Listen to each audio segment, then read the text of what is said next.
Welcome to Donmar TV News Channel. Dumating na nga ngayong alas 7 ng gabi dito sa NAIA Terminal B ang karagdagang 38,400 doses ng AstraZeneca COVID-19 vaccine.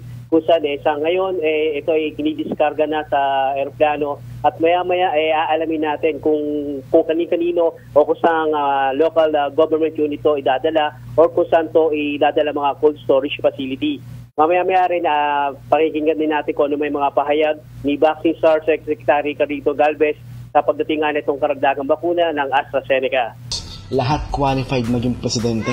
Gaya ni Davao City Mayor Sara Duterte Carpio na nag-maintain ng peace and order pati ng ekonomiya na na-establish ng kanyang ama na si Pangulong Duterte sa sobrang tagal nitong naging alkalde ng Davao City. So pag naging Pangulo si Mayor Sara, siguradong ipagpapatuloy niya ang nasimula ng kanyang ama na si Pangulong Duterte. At di lang yan, dahil subok na ang magandang leadership ni Mayor Sara Duterte Carpio sa Davao City. Dahil kung hindi siya magaling na leader, edi ang pangit na sana ng Davao ngayon.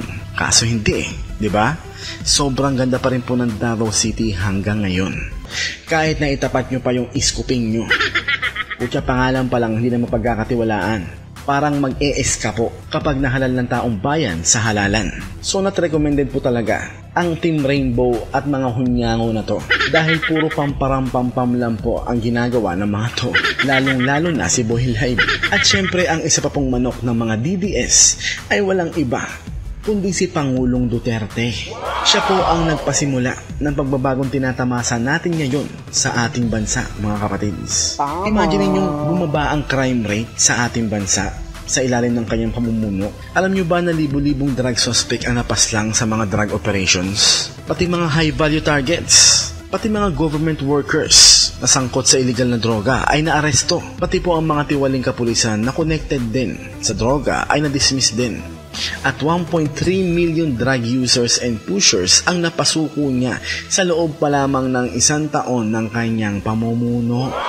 Alam niyo bang wala pang nakagawa noon sa kasaysayan ng mga naging pangulo sa Pilipinas? O kahit sa kasaysayan ng mga naging pangulo sa buong mundo? Wala pa hong nakakagawa ng ganun, si President Duterte lang. At di lang yan, dahil marami na patayong infrastruktura na mapapakinabangan ng ating mga kababayan. Sa ilalim ng Build Infrastructure Program, 6.1 million Filipinos ang na-rescue from poverty. Nilabanan niya rin po ang korupsyon sa gobyerno na kahit mga malalapit na kaibigan niya sa gabinete ay tinanggal niya na di umano sangkot sa korupsyon. At kabilang na po dyan ang puksain ang red tape sa gobyerno at marami pang iba. Nako, kung sasabihin ko po lahat ng nagawa ni Pangulong Duterte, baka abutin po ng ilang oras ang video na to.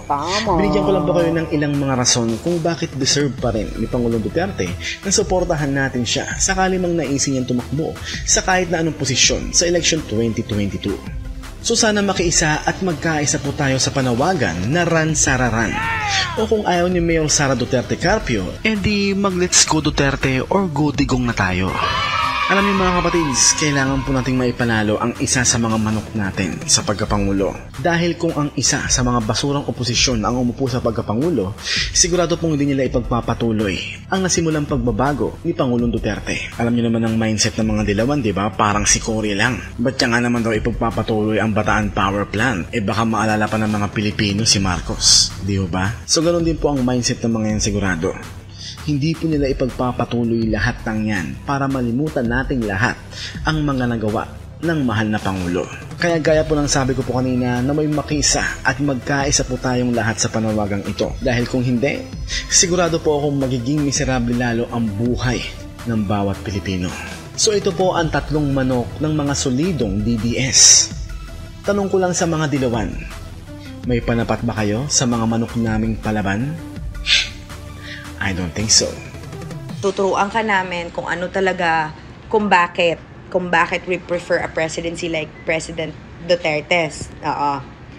Kasi madam, kahit sinisiraan siya sa media at kahit pinapatahimik kami na sumusuporta sa gobyernong ito, nakikita kasi po in real life ang ambag ni President Duterte sa bansang ito. Ikaw kasi madam, kahit sobrang ang ganda mo na sa media, ikaw na talaga ang santo. Ikaw na po talaga yung mega perfect na leader. Pero madam, wala pong buhay na nabago dahil po sa'yo. Yung difference, perfect, story time. Katabi kong media outlet kahapon, ang ayos-ayos ng pagkatrato sa kanya kasi media nga kuno siya. She was at a PRRD event. She was supposed to talk about the project that was given to Region 10 in order to counter insurgency. But she did not even write the article kasi I saw with my own eyes that she was writing an article about you at that event. So see the difference. Stop. Kaya I hope you consider my advice, madam. The money that you put into, telling people to speak about you nicely, why don't you do that and put it towards projects for people so that real people like me speak organically for you? So they speak about the real life experiences. That's why there are so many people that agree with me, because they can relate to me, because they experience the same things I have experienced. That's the main difference, madam. That's why you are always on the offensive. You're always offensive to this government. And it just makes you look even worse, because the more you offend the president and say shit about him, the more he works. The more the office of the president and the office of the special assistant of the president shows up for people. And you know what? Even if they are not called, even if they do not say they are coordinating, and even if it never shows up on media, but we know because we see it. I think the main difference, madam, is you should really stop paying people to make you seem like you look good, but in real life, you need to focus on actually doing work. That's why people prefer a president na grabe magmura, na is not eloquent like you and does not look like you, angelic. Kasi he's the one that changes so many lives, madam, without actually, being so noisy about it. Because that's what you are, madam. You're just noisy, but in real life, when we look for tangible reasons to believe in you and to trust you, we see nothing. Remember, I used to believe that you truly are the leader that we need, and oh yay, you won. However, there is no tangible reason for me to actually believe in you now, because all I see on media is stories, fairy tales, untruths, alternative truths. I don't need that.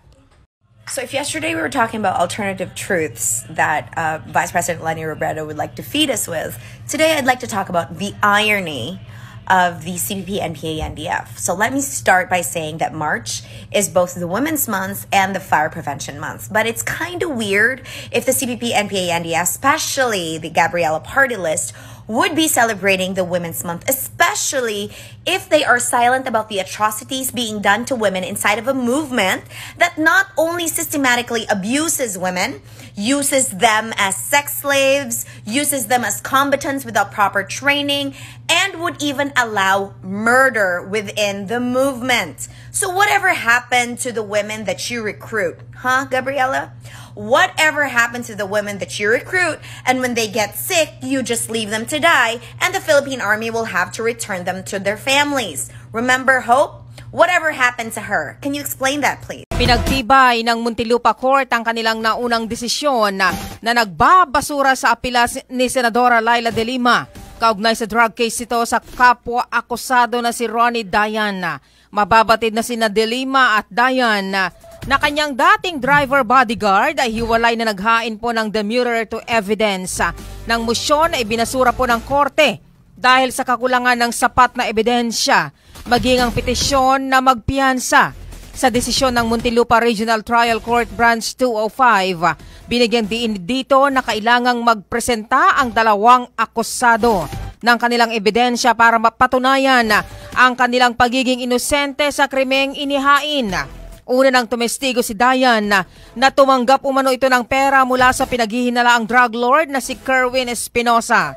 Kasunod ng kautusan ng senadora noong ito ay Justice Secretary pa lamang.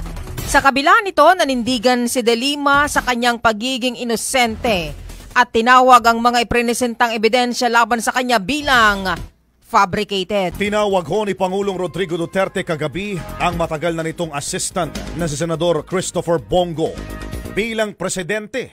Matapos niya sabihin sa mga manonood na nag-iikot ang senador sa mga komunidad para tulungan ang mga biktima ng sunog.